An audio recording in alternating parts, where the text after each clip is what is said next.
Hello, my dear YouTube friends. How are you doing today? Have a lovely Sunday. And how are you? Let me know down in the comment field how you're doing today. What are you doing in these Easter days? So today I was out shopping, buying a few groceries.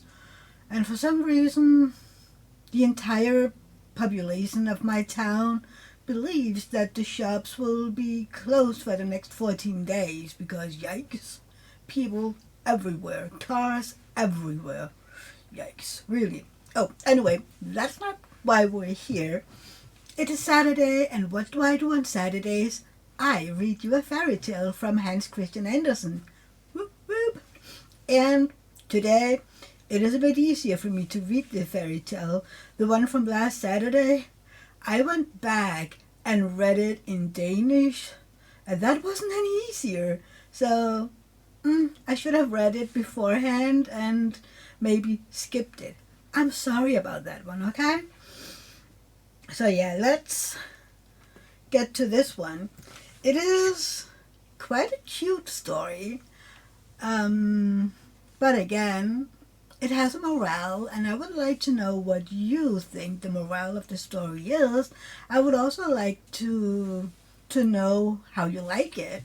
Is it just a stupid little fairy tale, or is it quite or maybe a little adorable? I don't know. You tell me. So before I start, don't forget to give my video a like before you head out after the fairy tale, okay? And if you're new to my channel and you haven't been here before and you aren't already a subscriber, please consider doing that. Down below there's a subscribe button. Next to it there's a little bell. Ding that, choose all, and you'll be notified whenever I put up a new video. And I would love it if you stick around. So yeah, and all my old viewers and my subscribers, thank you for coming back. I really, really, really do appreciate you all. But with that said, let's get into the story, a fairy tale. Don't forget, I will be looking down because the fairy tale is here. So enjoy. The bottleneck.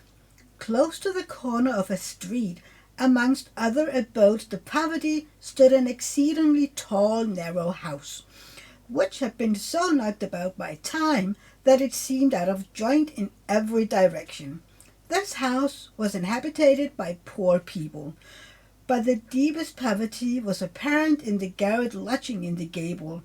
In front of the little window an old bent bird cage hung in the sunshine, which had not even a proper water glass, but instead of it the broken neck of a bottle, turned upside down, and a cork stuck in it to make it hold the water in which it was filled. An old maid stood at the window. She had hung chickweed over the cage, and a little linnet which it contained hopped from perch to perch and sang and twittered merrily. "Yeah, it is all very well for you to sing," said the bottleneck. "That is, he didn't really speak the words as we do, for the neck of a bottle cannot speak. But he thought them to himself in his own mind, just as people sometimes talk quietly to themselves. Yes, you may sing very well. You have all your limbs uninjured. You should feel what it's like to lose your body, and only have a neck and a mouth left with a cork stuck in it. As I have, you wouldn't sing then, I know. After all, it is just as well that there are some who can be happy. I have no reason to sing, nor could I sing now if I were ever so happy. But when I was a whole bottle, and they rubbed me with a cork, didn't I sing then? I used to be called a complete lark. I remember when I went out to a picnic with the furrier's family on the day his daughters were betrothed. It seemed as if it only happened yesterday. I have gone through a great deal in my time. When I come to recollect, I have been in the fire and in the water. I have been deep in the earth and have mounted higher in the air than most other people. And now I am swinging here outside a birdcage, in the air and the sunshine. Oh, indeed it would be worthwhile to hear my story, but I do not speak it aloud for a good reason, because I cannot. Then the bottleneck related his history, which was really rather remarkable. He, in fact, related it to himself, or at least thought it in his own mind. The little bird sang his own song merrily. In the street below there was driving and rumming to and fro. Everyone thought of his own affairs, or perhaps of nothing at all. But the bottleneck thought deeply. He thought of the blazing furnace in the factory where he had been blown into life. He remembered how hot it felt when he was placed in the heated oven, the home from which he sprang, and that he had a strong inclination to leap out again directly. But after a while it became cooler, and he found himself very comfortable. He had been placed in a row with a whole regiment of his brothers and sisters, all brought out of the same furnace. Some of them had certainly been blown into champagne bottles, and others into beer bottles, which made a little difference between them. In the world it often happens that a beer bottle may contain the most precious wine, and a champagne bottle be filled with blacking. But even in decay it may always be seen whether a man has been well born. Nobility remains noble, as a champagne bottle remains the same, even with blacking in its interior. When the bottles were packed, our bottle was packed amongst them. It little expected then to finish its career as a bottleneck, or to be used as a water glass to a bird's cage, which is, after all, a place of honor, for it is to be of some use in the world. The bottle did not behold the light of day again until it was unpacked with the rest in the wine merchant's cellar, and for the first time rinsed with water, which caused some very curious sensation. There it lay, empty and without a cork, and it had a peculiar feeling, as if it wanted something, it knew not what. At last it was filled with rich and costly wine. A cork was placed in it and sealed down. Then it was labeled first quality, as if it had carried off the first prize at an examination. Besides, the wine and the bottle were both good, and while we are young in the time for poetry, there were sounds of song within the bottle, of things it could not understand, of green sunny mountains where the wine grew and where the merry wine dressers laughed. Sing and are merry. Ah, how beautiful is life! All these tones of joy and song in the bottle were like the working of a young poet's brain, who often knows not the meaning of the tones which are sounding within him. One morning the bottle found a purchaser in the furrier's apprentice, who was told to bring one of the best bottles of wine. It was placed in the provision basket with ham and cheese and sausages. The sweetest fresh butter and the finest bread were put into the basket by the furrier's daughter herself, for she packed it. She was young and pretty. Her brown eyes laughed, and a smile lingered round her mouth, as sweet as that in her eyes. She had delicate hands, beautifully white, and her neck was whiter still. It could easily be seen that she was a very lovely girl, and as yet she was not engaged. The provision basket lay in the lap of the young girl as the family drove out to the forest, and the neck of the bottle peeped out from between the folds of the white napkin. There was the red wax and the cork, and the bottle looked straight at the young girl's face, and also at the face of the young sailor who sat near her. He was a young friend, the son of a portrait painter. He had lately passed his examination with honor as mate, and the next morning he was to sail in his ship to a distant coast.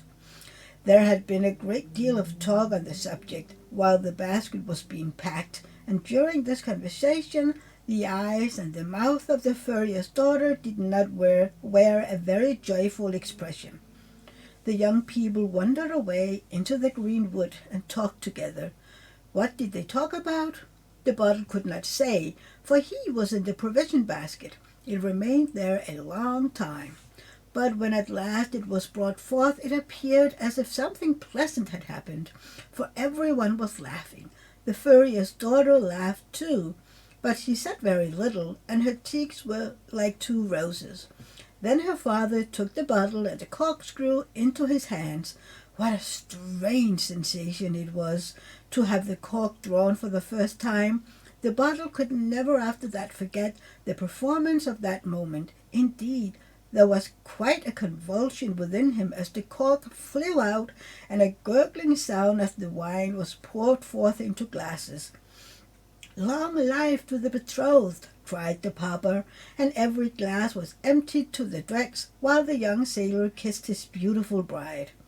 "Happiness and blessings to you both," said the old people, father and mother, and the young man filled the glasses again. "Safe return and a wedding this day next year," he cried, and when the glasses were empty, he took the bottle, raised it on high, and said, "Thou who hast been present here on the happiest day of my life, thou shalt never be used by others." So saying, he hurled it high in the air. The furrier's daughter thought she should never see it again, but she was mistaken. It fell among the rushes on the borders of a little woodland lake. The bottleneck remembered well how long it lay there unseen. "I gave them wine, and they gave me a muddy water," it had said to himself. But I supposed it was all well meant. He could no longer see the betrothed couple, nor the cheerful old people, but for a long time he could hear them rejoicing and singing. At length there came by two peasant boys, who peeped in among the reeds and spied out the bottle. Then they took it up and carried it home with them, so that once more it was provided for. At home in their wooden cottage, this boy had an elder brother, a sailor, who was about to start on a long voyage. He had been there the day before to say farewell, and his mother was now very busy packing up various things for him to take with him on his voyage. In the evening, his father was going to carry the parcel to the town to see his son once more, and take him a farewell greeting from his mother.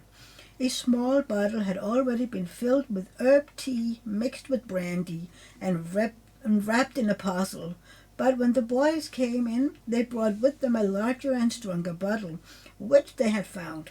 The bottle would hold so much more than the little one, and they all said the brandy would be so good for the complaints of the stomach, especially as it was mixed with medical herbs.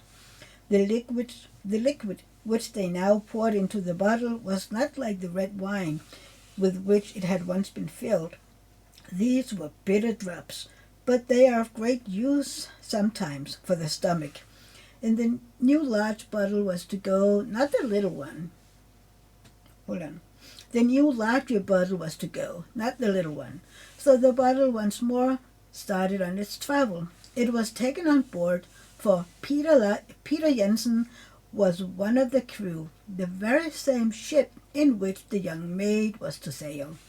But the maid did not see the bottle. Indeed, if he had, he would not have known it, or supposed it was the one out of which they had drunk to the felicity of the betrothed, and to the prospect of a marriage on his own happy return.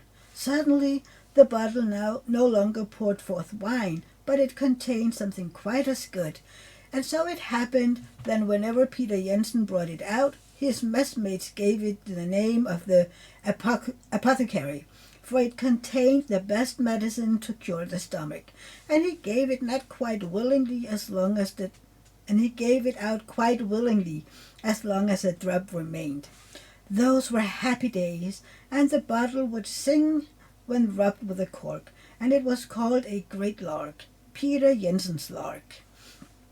Long days and months rolled by, during which the bottle stood empty in a corner, when a storm arose. Whether on the passage out or home, they could not tell, for it had never been ashore. It was a terrible storm. Great waves arose, darkly heaving and tossing the vessel to and fro. The main mast was split asunder. The ship sprang a leak, and the pumps became useless, while all around was black as night. At the last moment, when the ship was sinking, the young maid wrote on a piece of paper, "We're going down. God's will be done." Then he wrote the name of his betrothed, his own name, and that of the ship.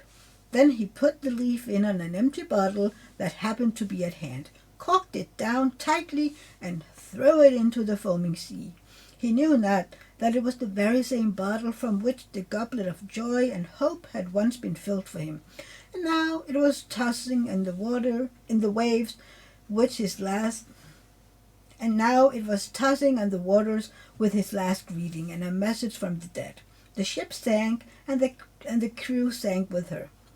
But the bottle flew on like a bird, for it bore within it a loving letter from my loving heart. And as the sun rose and set, the bottle felt as at the time of its first existence, when in the heated glowing stove it had a longing to fly away. It outlived the storms, and the calm it struck against no rocks was not devoured by sharks, but drifted on for more than a year, sometimes toward the north, sometimes toward the south, just as the current carried it.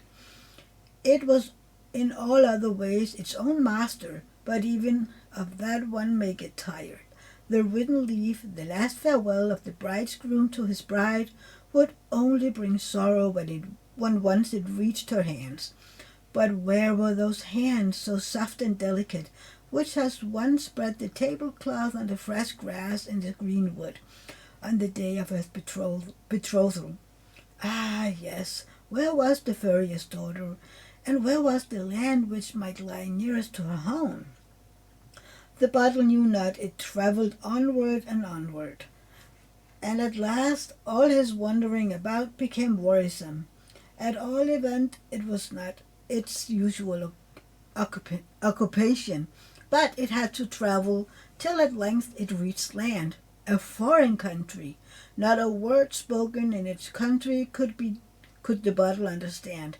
It was a language it had never heard before, and it is a great loss not to be able to understand a language. The bottle was fished out of the water and examined on all sides. The little letter contained within it was discovered, taken out, and turned and twisted in every direction. But the people could not understand what was written upon it. They could be quite sure that the bottle had been thrown overboard from a vessel, and that something about it was written on the paper. But what was written? That was the question. So the paper was put back into the bottle, and then both were put away in a large cupboard of one of the great houses of the town. Whenever any stranger arrived, the paper was taken out and turned over and over, so that the address, which was only written in pencil, became almost illegible, and at last no one could distinguish any letters on it at all. For a whole year the bottle remained standing in the cupboard, and then it was taken up to the loft, where it soon became covered with dust and cobwebs. Ah, how often then it thought of those better days, of the times when in the fresh green wood it had poured forth rich wine, or, while rocked by the swelling waves, it had carried in its bosom a secret, a letter, a last parting sigh. For full 20 years it stood in the loft, and it might have stayed there longer, but that the house was going to be rebuilt. The bottle was discovered when the roof was taken off. They talked about it, but the bottle did not understand what they said. A language is not to be learned by living in a loft, even for 20 years. If it had been downstairs in the room, thought the bottle, I might have learned it. It was now washed and rinsed, which process was really quite necessary, and afterward it looked clean and transparent, and felt young again in its old age. But the paper which it had carried so faithfully was destroyed in the washing. They filled the bottle with seeds, though it scarcely knew what had been placed in it. Then they corked it down tightly and carefully wrapped it up. There not even the light of a torch or lantern could reach it, much less the brightness of the sun or moon. And yet, thought the bottle, men go on a journey that they may see as much as possible, and I can see nothing. However, it did something quite as important. It travelled to the place of its destination and was unpacked.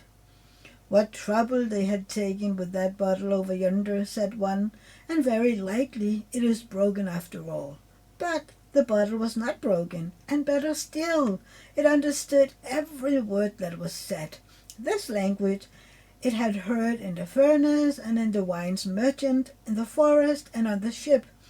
It was the only good old language it could understand. It had returned home, and the language was as a welcome greeting.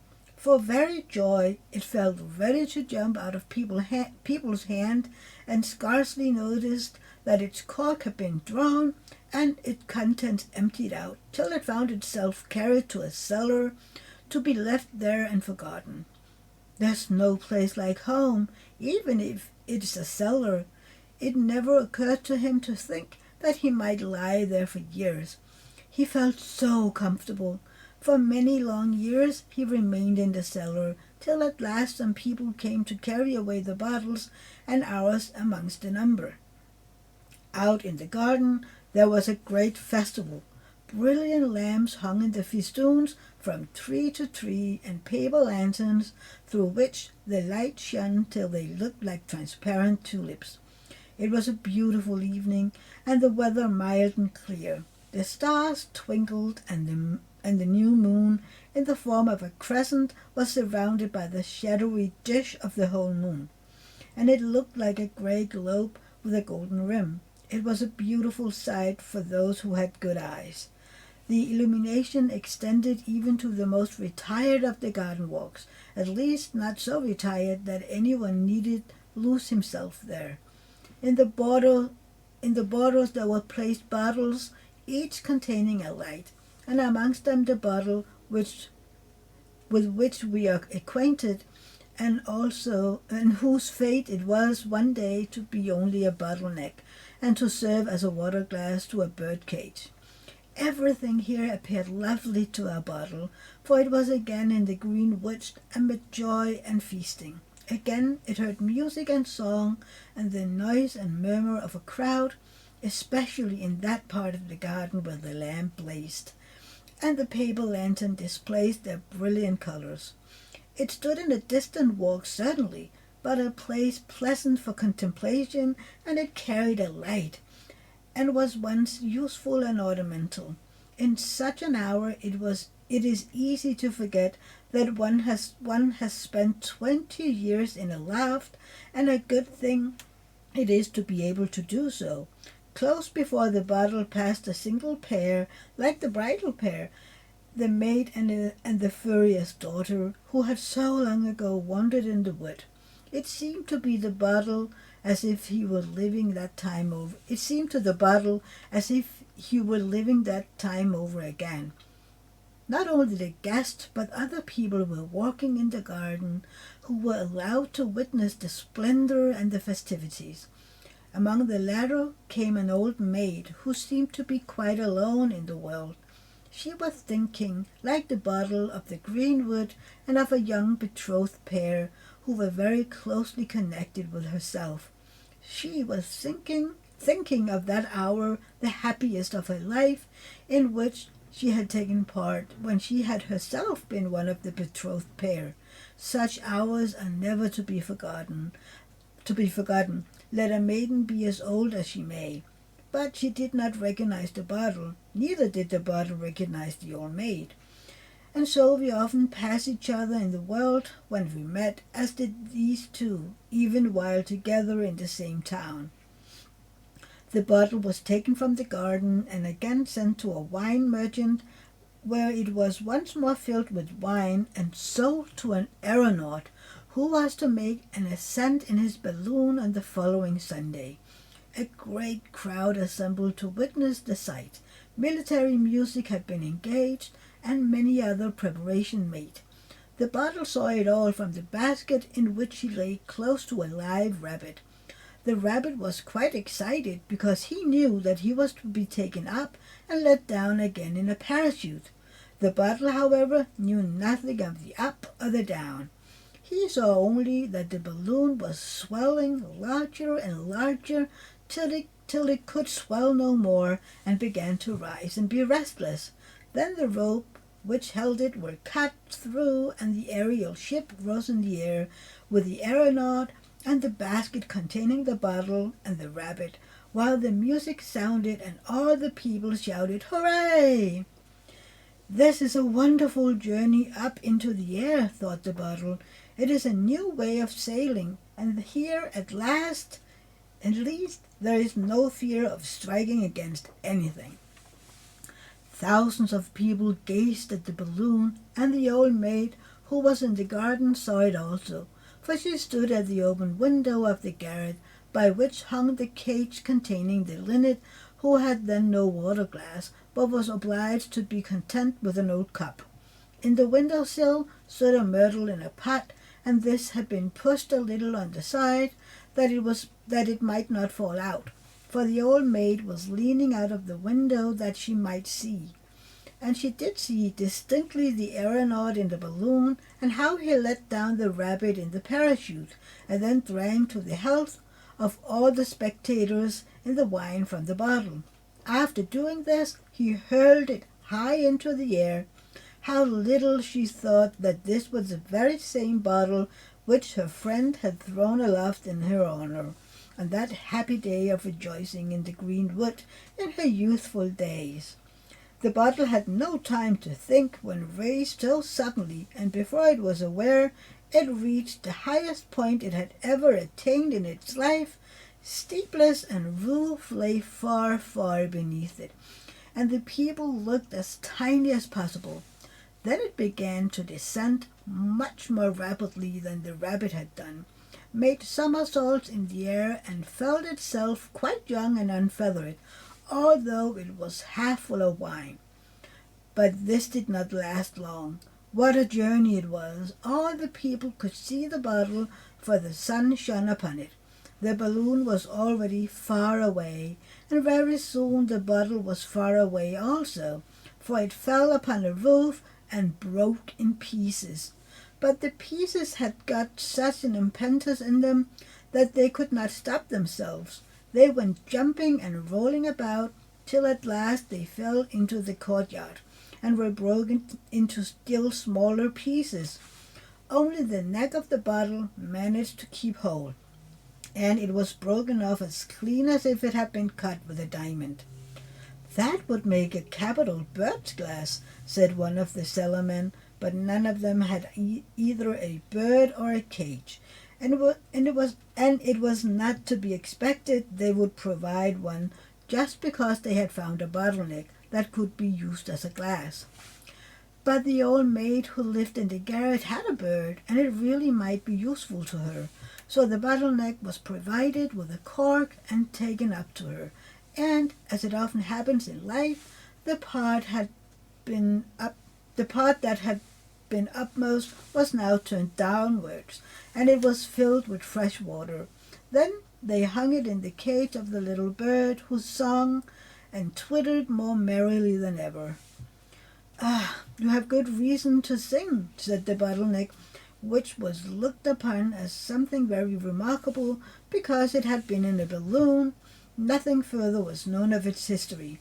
As it hung there in the bird's cage, it could hear the noise and murmur of the people in the street below, as well as the conversation of the old maid in the room within.